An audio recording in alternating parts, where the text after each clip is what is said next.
আসলে দেশে একটা ছোট্ট দেশে সবাই একজন আরেকজনকে চিনি, একজন আরেকজনের পরিবারের মতনই আমরা।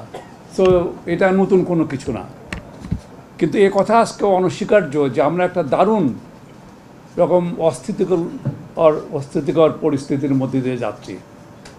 কারণ গত কয়েকদিনে যে ঘটনাগুলো ঘটেছে, সারা দেশের যে অর্জন সেটা কিন্তু আজকে একদম শেষ হয়ে যাচ্ছে। আমি অনেকেই প্রশ্ন করছিলাম যে কারো রাগ থাকলে ফ্যাক্টরিটা ভাঙতে পারে, ওখান থেকে কিছু জিনিস নিয়ে যেতে পারে, এটা আমরা মানলাম।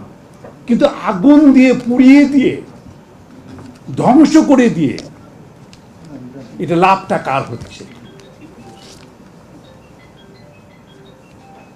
অবশ্যই এটা সেই মালিকেরই শুধু ক্ষতি না, একটা পুরো দেশের ক্ষতি হচ্ছে।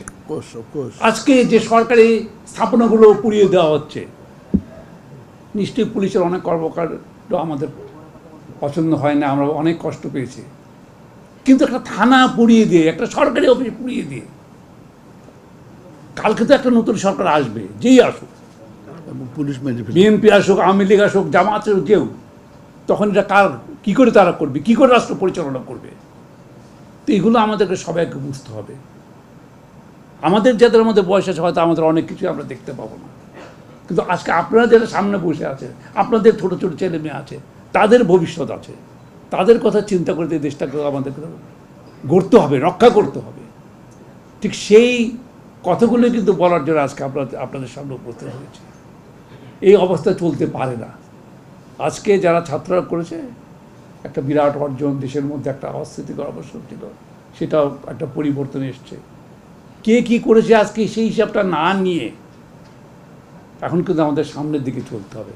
সো আমার আবেদন থাকবে যে আপনারা যদি সেই দিকটাতে একটু হাইলাইট করেন, সেইটা যদি দেশের মানুষের কাছে আপনারা যে যার ইলেকট্রনিক মিডিয়া হোক, প্রিন্টেড মিডিয়া হোক, নিজেদের আত্মীয় স্বজন, পরিবার, বন্ধুবান্ধবের মাধ্যমে হোক, এই কথাটাই, এই বার্তাটাই কিন্তু পৌঁছানো উচিত।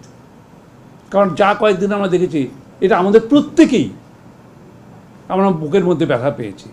কারণ তাদের মধ্যে তো আমাদের কিছু না কিছু তো অবদান আছে। এগুলো তো দেশের টাকা হয়েছে।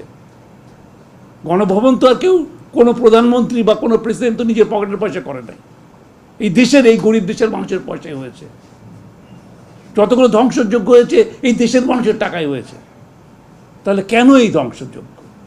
এটাকে আমরা বন্ধ করতে পারি না। তো আমার অনুরোধ থাকবে, আপনারা যদি সেই দিকটা একটু হাইলাইট করেন, আমি শিওর যে আমাদের আরো